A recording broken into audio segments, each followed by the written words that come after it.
Uh-oh, guys. I forgot to put Bunsen burners and distilled water under my science miss tree. Now St. Richard Dawkins isn't gonna get me petri dishes. Everything's all shiny and fancy and stuff. Isn't that, weird? In case you haven't noticed, yeah, look. Everything's all fancy. I have put on some shaders. I thought that might look a little better. And right now, what we are doing is we are looking for some lapis lazuli, right? Because I want blue dye, and you can't really get it without a lapis lazuli. I'm sure there's. I don't have any more torches. Whoa, wow, what a cruel reminder. All right, well, wait, we can find it later. So this is after me recording two entire videos. I almost had them ready until I realized that they kind of stunk, and I was kind of literally just rambling and fumbling for words like the majority of the time. And so I decided to scrap those. I'm going to start over on topics that have been brewed for, a lot longer, I suppose. And today, if you could guess by the silly little intro, we're talking about science. Ooh, yeah. I freaking love science. Oh, hey, would you look at that? Here we go. That's what we're talking. Oh, yeah, that's what we're talking about. Yeah, science, right? I don't know if you guys know this about me, but science was absolutely one of my favorite subjects in school. Nowadays, I would probably say I'm a bit too generalized of a person to really stick to one category. I like history too much. I'm really I'm not gonna say I'm into math, but it can be certainly cool at times, especially geometry is one of my favorites. And then language arts was definitely something that I despised as a kid, but nowadays I love it. So I have no idea what happened there. But for the longest time, science has been like the number one. I have a bachelor's degree in science, right? Cognitive neuroscience, to be exact. And so one of the biggest hangups people have whenever they look into religion and look into Catholicism specifically with its history is its relationship with science, and because they don't really understand the I didn't realize I didn't light all this up. They don't really understand the relationship that religion or the church has with science, and that's because the education system has been it's sort of backfired, I'll say. Especially when it comes to history and the history of science. Because for the longest time, the U.S. has been very much anti-Catholic, right? So literally, like, the Protestant Reformation is taught as, oh yeah, Martin Luther wanted to reform the church, but the church kicked him out and said, no, you're bad because, you're saying indulgences are bad, but that's not exactly the reason, because everybody was saying indulgences were bad. It wasn't just Martin Luther, that kind of thing. Oh, I have a ton of lapis. What am I even doing here? Okay, whatever. That's fine. I want to build a church, is what I want to do. So when it comes to the history that the church has with science, they ignore it completely, and then they'll go and look at the case with Galileo and then say, oh wow, would you look at that, right? All these guys ganging up on Galileo because he's right, and because they don't want to admit that they're wrong, and because the church actually hates science because it doesn't go against, because it goes against the Bible or something like that, right? And that's sort of, we're going to talk about Galileo in a minute or later, but it, that's sort of how it was. That's kind of like growing up hearing the Galileo story. That's literally how it was that Galileo was right and the church hated him for it, and they put him on house arrest because he was preaching something that went against their doctrine, and yeah, I mean, obviously that's like a very, very straw man way of putting it, and so strong man that it's kind of not at all what happened. And then you have, but then that sort of backfired, because guess what happened in like the 60s, right? You had like all these fundamental Baptists going, what is that? Oh, it's lava. Okay. You had all these fundamental Baptists going up against like evolution and like, young earth creationism and all this and that, right? And maybe we'll get into a whole different video about that. I don't know. I've heard a lot of silly things from young earth young Earth creationists. But yeah, and so that sort of became the new Galileo incident. Was fundamental Baptists in the '60s, and so now, with a more secularized America, now the education system is going against religion entirely, right? Because whole Catholic slander has been a thing since America was started, and then now it's turned into just Christianity slander entirely. Oh, I didn't even need to go get lapis. Yeah, so ain't that funny? How that works. I'm probably gonna need to go out picking more. Yeah, let's go. Let's just go on a flower picking adventure. So what started out as being a Protestant way to bash Catholics has now turned into an atheist way to strawman and bash religion entirely. And congratulations. That's what happens when you base your education system on bias, right? But that's who am I to say that? I'm literally about to give my own bias accounts of everything, but whatever. So yeah, growing up, I would always just hear oh yeah, no. Oh yes, not all of these, Christians believe all this stuff, but most of them do, and historically, oh, it's just been very, very dumb, and the people that deny, oh no, religion and science work together, oh they're just in the minority or something, and yeah, no, that's wrong, right? That's so insanely and terribly wrong. So much so that now I'm making a video about it, right? But over the years, even when I was one of those cringy little, oh yeah, science is the only god I need, yeah, womp womp, dude. Even back then, eventually I just kind of understood that okay, yeah, no, that's just a very small proportion of Christians. Even though you can still find them now, and that's the craziest part. But but then looking into the actual history, it's kind of clear that it's literally the opposite. Let's say that you are someone who's really into science, and you think that disproves religion. It's okay, that's great, but a lot of science is done through the lens of religion. I don't know if people ever considered that. The scientific method was made by Sir Francis Bacon. The modern scientific method of hypothesize, research. I'm probably going to get the order wrong because, literally, who cares? It's not like I got my degree in this, but whatever. Of hypothesize, design, experiment, observe, collect data, whatever. I'm literally paraphrasing here. That came from Francis Bacon, who was an Anglican. I forgot the name for it, but I think clergyman. He might have been a clergyman. Might not have been. He might have been just a lady. He might have just been a layman. But yeah, no, that was done specifically so that way, Christians, because they're nobody cared about atheists at that time, could look at the world and understand it, and that's kind of been how it is since the founding. Nobody has ever the oversimplification of, oh, why does it rain? Well, God does it. Nobody has ever took that and been satisfied with it. That's never been peddled as the answer. That's just been peddled as a thematic just a thematic thing, a poetic thing, right? It's not literally God who snaps his fingers and makes lightning come down, right? There's an actual process behind it, and everybody has understood that, even if at times it is used for a literary purpose. For example, I believe somewhere in the Psalms or the Book of Job, it talks about how, you plant a seed. Oh, it might be in the Gospel of Mark or Matthew.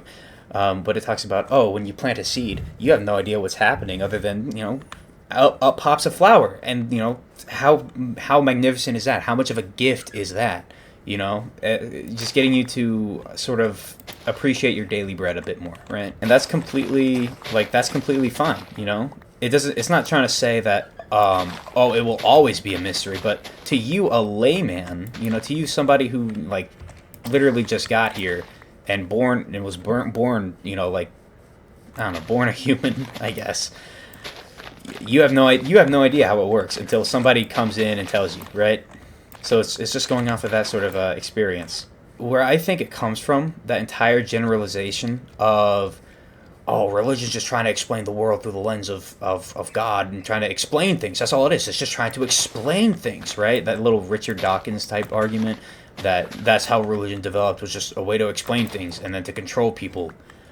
Not true at all. And I think that comes specifically from like paganism, specifically like Greek and whatever kind of paganism. Because in those stories, they'll literally throw in random details about, oh yeah, this is actually where snakes come from. It comes from the cut off head of Medusa and the blood dripping into the sand of the desert, right? That's where snakes come from, yeah. But the Bible literally never does that. Like the only time it ever explains how anything is created is in Genesis, but even then, it's very clearly supposed to be interpreted in a poetic fashion, right? Because it's set up in a poetic fashion. Oh, I should use the night to light up my village a bit more better. And so from the very beginning, people have understood that religion is not the way that you understand the world. It's the way that you understand your spirit, right? So what leaves you with how to understand the world? Well, yeah, science, you know?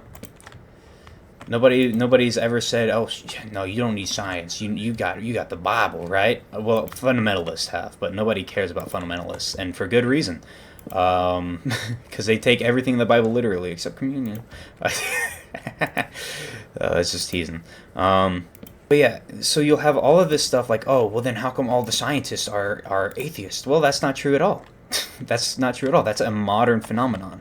And even as a modern phenomenon, it's still not true. It's still not true. Only the ones who get a lot of money and show up on TV, like Bill Nye or Neil deGrasse Tyson, right? The pop scientists, as I like to call them, because Bill Nye isn't even a scientist. He's an engineer. Dude doesn't do science at all. He just literally reads paper. Like the most experience he has with science is just telling him how to build stuff, right? That's all he was. He was never a scientist.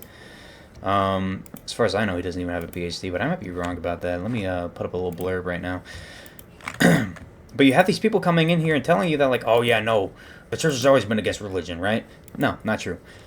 You have father of genetics. It is literally was a monk, an Augustinian monk. Gregor Mendel was a Augustinian monk, and a lot of people will look at his reason for joining as being like vocational in the sense of giving him the opportunity to do research. They'll look at that and say, oh, but he wasn't really into it. He wasn't really religious, right? He was just taking advantage of his opportunities. But that's also not true, because he became the abbot of his monastery, right? He didn't just pop in, do research and say, oh, awesome, great. That's the only reason I came here. He became the abbot of his monastery, which if you don't know, that means you literally run the entire place, right?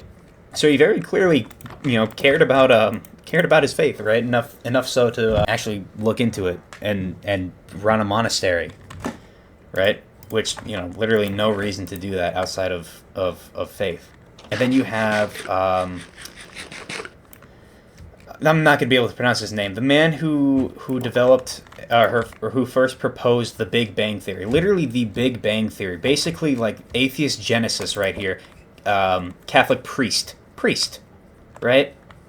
A priest, not even like a monk out in the middle of nowhere who, you just sign up and you get benefits and that's it. Oh, wow.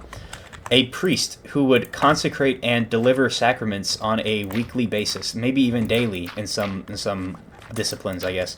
So, he literally just said with his own lips that Genesis isn't literal, like, and then turned that into a theory, and then the Vatican accepted that theory as being easily plausible, right?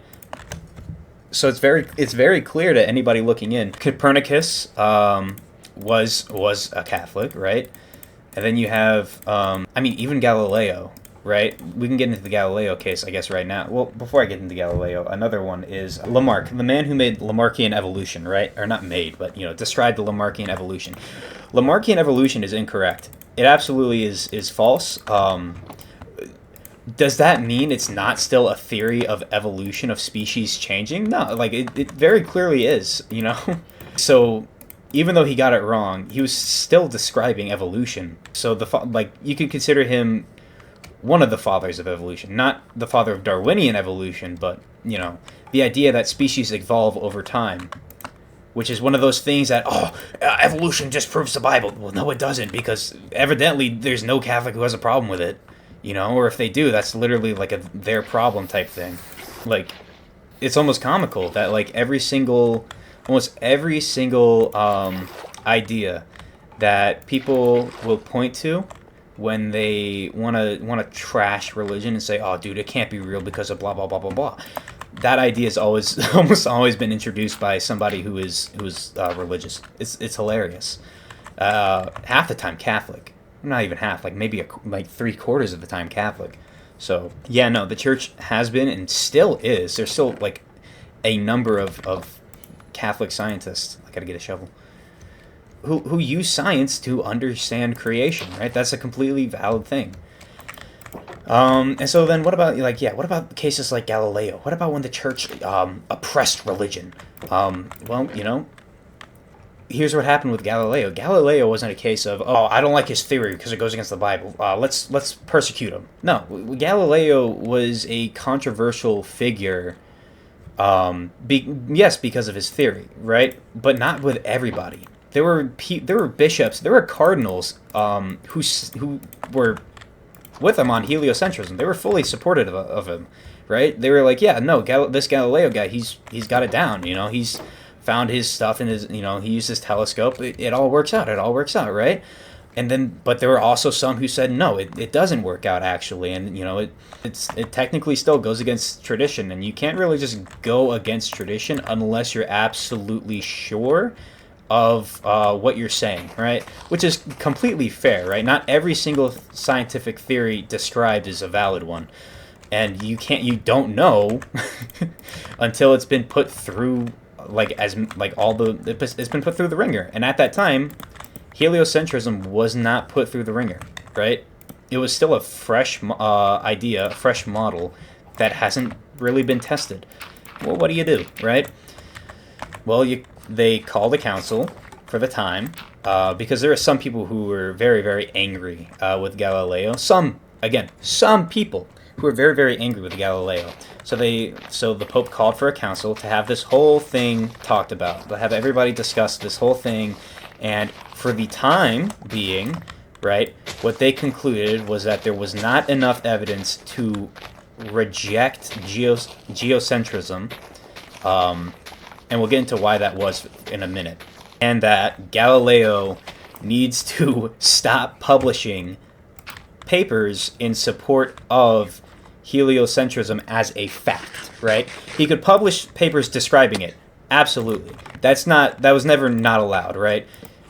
Just that he has to mark them as still being a theory. It's still something that's in progress, right? And Galileo said, okay, yeah, that's fine. You know, that's fair. Okay, I'm a little miffed about it, but that's okay. You know? Guess what Galileo did? He ignored that completely. Let's see, where do I want to build this? I don't want to build it here because it's flat, but I don't want it to be too far from the village. Yeah, so he developed, he published a paper doing exactly what he wasn't supposed to do. Oh, it doesn't even matter because I need to get blocks anyways. I keep forgetting what I'm literally, about to do every 2 seconds. He published a book in which two super smart guys were talking about heliocentrism and how it was so true and how it was so smart. And by the way, I do actually believe in geocentrism. I'm just talking about how boldly he put it at the time. But it was so true, so real, so intellectually valid. And in comes this one guy, literally something like Sir Stupid or Sir Foolish, however Galileo wanted to put it. He starts spousing off about geocentrism, and then these two smart guys effortlessly disprove everything he says in favor of heliocentrism. And the Mr. Stupid goes off and fuming and just walks off. In case you didn't remember, Galileo's not supposed to publish anything that states heliocentrism as being a factual thing, right? He can state it as being a theoretical thing, and he can describe all about it, right? That was always allowed, just like how Copernicus's works were always allowed to be used. They were always allowed to be used for calculation, but never as a authoritative model, right? Because it just wasn't really proven yet. It's just been working. That's it. Galileo gets in trouble, obviously, and so the Pope, who, by the way, the Pope has been very supportive of Galileo. He's been sympathetic to him the entire time.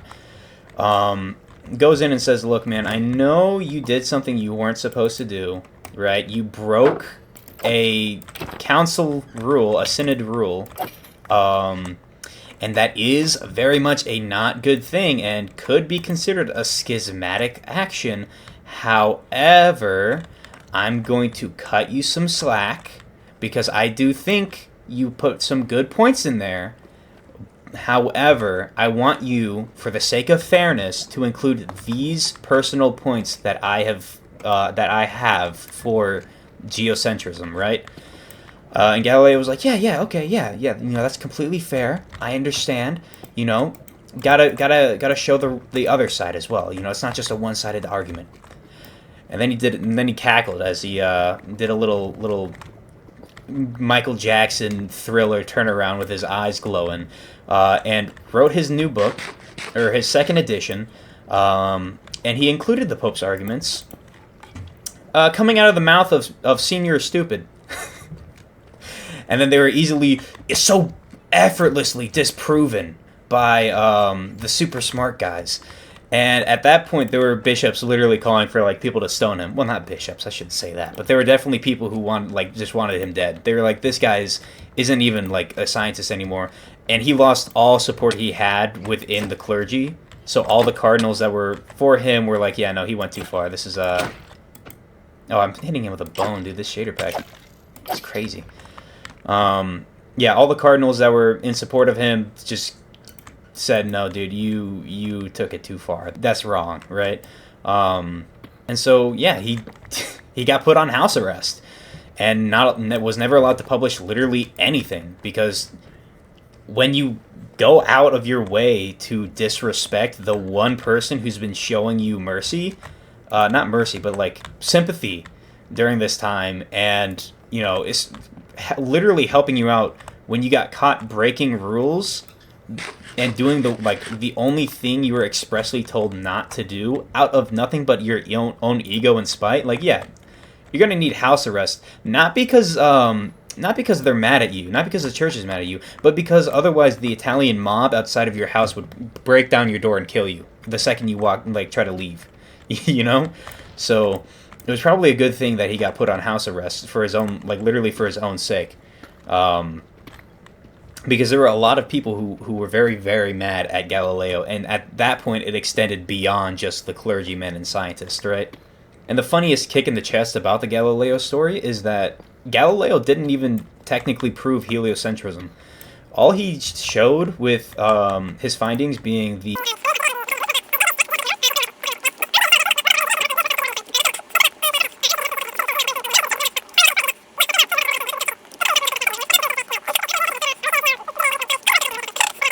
that's Newtonian anyways. I don't even know what I'm yapping about anymore. But yeah, Galileo was not put on house arrest because he espoused geocentrism. Or heliocentrism. He was put on house arrest because he was a massive and had a massive ego with it. And then even then he was still Catholic. He didn't just leave the church and say, "Oh no. The church was wrong," and well, he did say the church was wrong, but he didn't say, "Oh no, the church can't be true, it can't be real. I gotta leave this place. I gotta go be Protestant." He could have easily just converted to whatever. Well, not easily. He lived in Italy, but he could have very easily in his own personal diaries espoused some other denomination or whatever. But no, he said, "No, I'm still a Catholic. I just think that the church is wrong about this."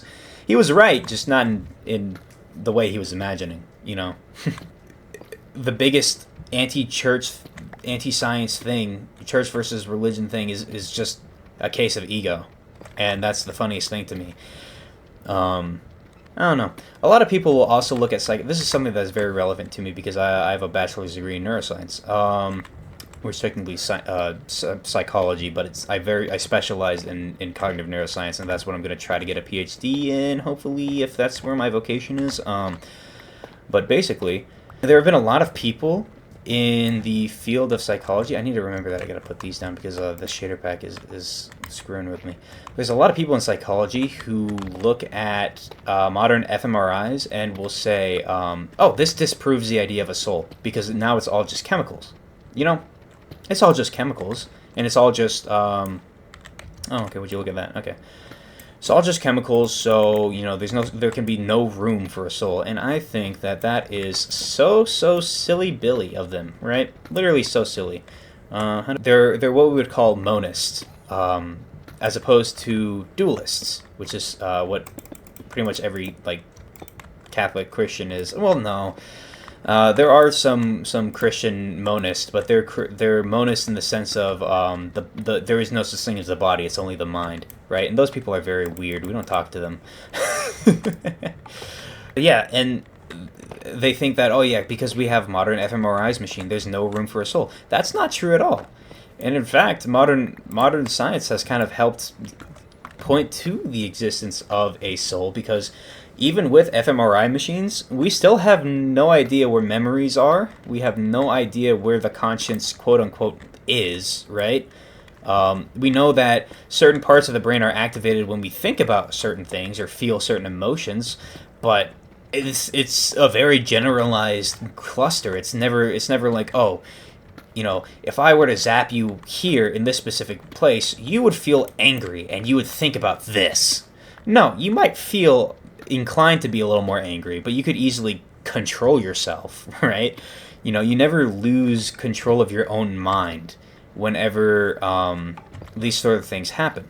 And in fact, something that they showed me during RCIA was a video. Oh, these are the first diamonds I got in this world? That's crazy. I thought I mined some before. Whatever. But one of the videos that they showed me was a Catholic PhD, a Catholic psychologist, talking about this one case where one of a neuroscientist's favorite things to do is to do a brain surgery and keep the patient awake just for the fun of it. Because I don't know if you know this, but the brain has no nerves. So when you're poking and prodding in the brain, they literally can't feel anything, right? So as long as they're under some kind of anesthesia for cutting into the skull, they're okay. So they keep them awake, and just kind of they'll just every once in a while hey, what happens if I do this? To a part of the lobes, never to the brainstem. That would kill them. But yeah, they'll be like, hey, check this out, and they'll activate part of the motor cortex, and the person's arm will go up. And the person will say, "Oh, that's weird," right? And if you don't see what's weird about that, I can explain. If your conscious experience comes entirely from your brain, you would not be able to tell that you were not the one who made your arm move up, right? If it was only your brain that gave you your entire consciousness, and somebody zapped you in the part of your brain that moves your arm, in theory, that would be no different than if you moved your own arm from your own conscious experience. But no, your conscious can tell when your body is acting without your mind, right? So that kind of means that the body and the mind are two separate things, And that's called dualism. And there are many kinds of dualism. The one that I sort of ascribe to, and the one that most Catholics do, and most dualists in general, is Cartesian dualism, which comes from Descartes, or however you pronounce his name. So if you didn't have a soul, if your thinking was nothing but neurons going off, then those neurons going off should make you think. But they don't. And when the neurons go off without you thinking, then you think that something's not right. Something's going on here. That's also why being tased generally elicits a negative response, because that your muscles shouldn't be being moved right now. You just kind of notice, oh, these are moving, or I guess spasms. Not being tased. Being tased just hurts in general, because your flesh is kind of frying a little bit. But if you have a spasm, that, oh yeah, I didn't just make my leg jitter like that. It's pretty clear that even within the realm of psychology, where everything is just chemicals, well, it's clearly more than more than just chemicals, And the chemicals can affect the mind, and the mind can infect the chemicals, or change the chemicals, right? That's the entire point of cognitive behavioral therapy, is changing the mind, cognitive, and your behaviors to change your literally your brain. Like you can see it, the biochemical effects of cognitive behavioral therapy. So yeah, Cartesian dualism, religion of the church. I don't know what else to say, other than, well, I mean, I don't really want to do an outro on the stuffing a little mind because I can't really get into F5 mode here. I can do it like this. Thank you guys so much for coming along. Listen to me ramble. This has definitely been a lot more fun of a topic than the episodes that I had planned. So I'm glad that I re-recorded this, even though I don't have a second one pulled up. But I'll figure it out. Don't worry. I will see you guys next time. Thank you and bye bye.